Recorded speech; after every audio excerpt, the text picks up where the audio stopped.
Are about to go racing as the last couple of cars will slot into place. This is race 2 of 3 for the Gulf Air Desert 400. Good job yesterday by Lee Holdsworth in the Valvoline entry, finding the form that he showed right at the very beginning of the year, and he was so frustrated in qualifying when the balance of the car changed when he went onto the set 3 tyres. He also had some dashboard problems with that car. So watch for Lee and Russell Ingall in this one.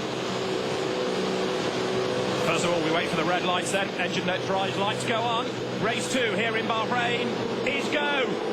Good start by Whincup. Craig Lowndes boxed down a little bit. Russell Ingall makes a good start. Holdsworth also losing ground. And look at Ingall down the inside, heading to turn 1. He's alongside Lowndes. Whincup leads, and Ingall's trying to dive through to grab second place. Late on the brakes, can he do it? There's a bit of leaning. Holdsworth tries to come round the outside. Is it a cleaner run through turn 1 than it was yesterday? Well, Holdsworth is the one that's falls wide off the road. He's lost a place or two, but Russell Ingall has got second. Look at Courtney. James Courtney up the inside to go third, and Craig Lowndes being elbowed back to 4th place.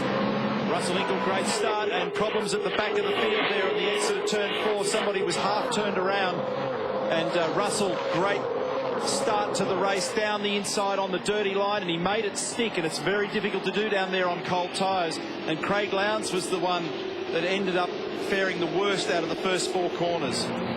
Jamie Whincup has done a great job already, hasn't he, to get away. Great battle going on here. Lee Holdsworth trying to fight back.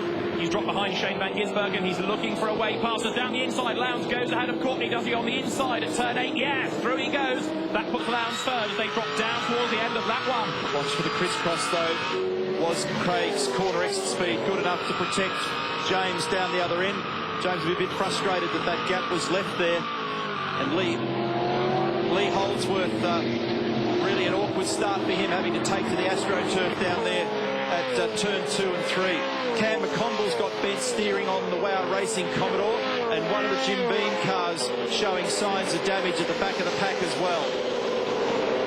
3 wide over the line. A smoky HRT car is Garth Tander. Now, is that mechanical or is that bodywork fouling a tyre? Could be the latter, given where he started. Tander trying to gain ground. They come over the line. He's down at the moment in 17th place when they went over the timing line behind Mark Winterbottom. So not a great first lap for Tander. And a spin there. That looks like Dumbrell in the middle of the pack. Tense moment. They've all missed him. Fahad Al-Musallam goes round. And Paul Dumbrell rejoins at the rear of the train. Ingall's running with Whincup here. Things settling down now. Everybody trying to put a move on while they've got some crisp grip in those tyres. Fabian Coulthard on the rocks on the run to turn 6. The falls wide coming through the corner. You see the damage also on the front of Tony D'Alberto's car. Jason Wright on the outside and Mark Winterbottom as the 2 run side by side up towards turn 8. D'Alberto's going to lose a place as well. Look on the inside. This is Winterbottom's view through the right-hander to drop downhill. Yeah, Neil, you mentioned one of the Jim Beam cars was in trouble. It's Will Davison. He's had a rough weekend this weekend. He's got left front damage. They were going to bring him in. They're going to leave him out there and see how it settles. I've just got a glimpse of that car smouldering in the background there, Barrett's. That's the wise thing to do. I mean, once you bring him in, it's pretty much game over. So if you can soldier on and the car's not dangerous, it's better to try and do that. 1:25.5, fastest lap of the race, Craig Lowndes. Margin first to second, 1.3 seconds. Look at Winterbottom on the extreme dirty side of the road here. We're with him on Caruso. And he gets it done. That's 13th now for Winterbottom. Next target for him is Todd Kelly. Now, Kelly has made good progress over the first couple of laps. Jason Bright yesterday was pinged for making an aggressive move between turns 1 and 4. He tried to crisscross Coulthard. I thought he was going to do the same thing again then. It's a bit less bruising today than yesterday as the cars accelerate down towards turn 6. Jason Bright on the inside. Garth Tander look as well, still trying to gain ground. He's on the outside looking for a way past Michael Caruso as they climb now up through turns 7 and 8. Tander desperate for every place, every extra point he can wring out of this race. What's interesting is that Winterbottom has climbed over Garth Tander in all this, in the flurry that typically happens in the first lap. Yeah, that first lap for Tander was a poor one because he lost position, didn't he? From 14th on the grid, he was 17th at the end of lap 1, so he's trying to make amends here, and he's still stuck behind Caruso, who defends the instinct down towards turns 9. No way round on the side, but Garth Tander wants a tighter run out of the corner, and now, of course, he's in the draft coming down this very, very fast pit straight. And what left-handers. I suspect that it was just the right rear guard. But he's got to on Greg Murphy, but this goes on to turn 2 side by side. And very little room there for Stephen. He manages to hang on. They're still side by side at turn 4. Terrific racing between these two former teammates. Rick Kelly mixed in as well. So Richard goes through then. He gains 8 pace away from Greg Murphy. Rick Kelly with his nose in front, come down towards turn 6, but he's been on the out to the left hand. If he stays his ground all the way through this corner, he'll be on the inside for turn 7. Is there enough room side by side? Yes, there is. And Rick Kelly now, you can see looking across from the car, Greg Murphy is still right alongside him. But Kelly has the inside for turn 7, and through he goes now. That puts Kelly up another place, up into 9th.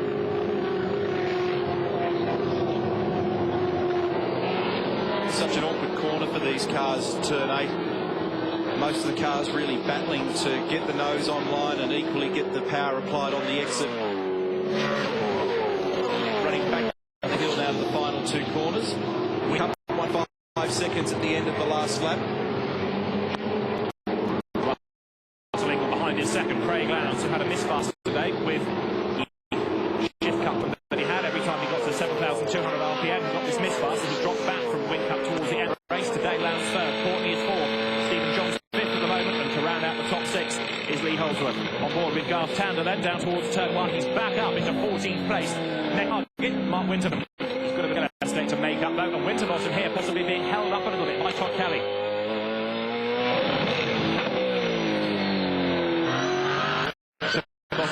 That is Kelly.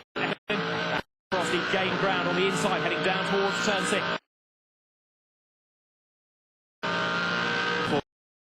Performance Racing Garage this morning, they were making wholesale changes to that car.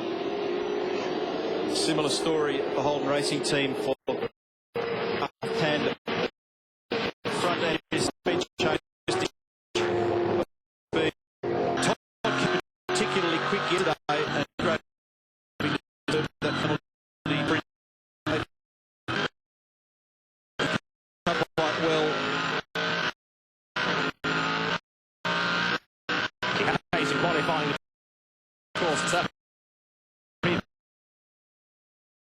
Hanging on to 12th, and it had a be that if Kelly and Winterbottom can work together, they might just be able to do something about Greg Murphy before too much longer. Pit window is now open, and it runs until lap 24. Race order: Whincup leads, Ingle is 2nd, Lowndes is 3rd, Courtney 4th, Johnson 5th, Holdsworth is 6th, Van Gisbergen 7th, Stephen Richards 8th, Rick Kelly is 9th, and Paul Morris going well to round out the top 10 as Frosty has a look on the inside of the toddler, but he can't find a way through. The Holden being just wide enough to keep the 4 8. It's a little bit slower out there as now. Gap turn 4, and Todd tries to cross. It's a bit dependent. Remember, the upholstery pit stop window opens shortly. Something was extended. Now here's a replay of the start.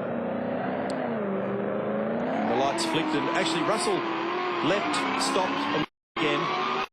So the fact that he was able to recover from that was very, very good. Normally when you do one of those kind of bunny hops, like that, you get caught by the rest of the field, but Lowndes' start was even worse. That's Craig Lowndes running in the 3rd as he comes out of turn 10. So the race order is Jamie Whincup in the lead, ahead of Russell Ingle as into the pit lane comes the leader. Jamie Whincup serves his compulsory pit stop. Lowndes runs 3rd ahead of Lee, and then Stephen Johnson ahead of Lee Holdsworth. So the pit window is open here at Bahrain. The race 2 and 3 will be right back. Going bananas? It's said they can help with everything from blood pressure to depression, even mosquito bites. Now the Japanese are going ape over them.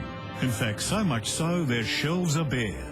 What's caused the banana frenzy, and why it could be heading to our shores? On 7 News at 6. Why don't I have a nickname? Well, you've just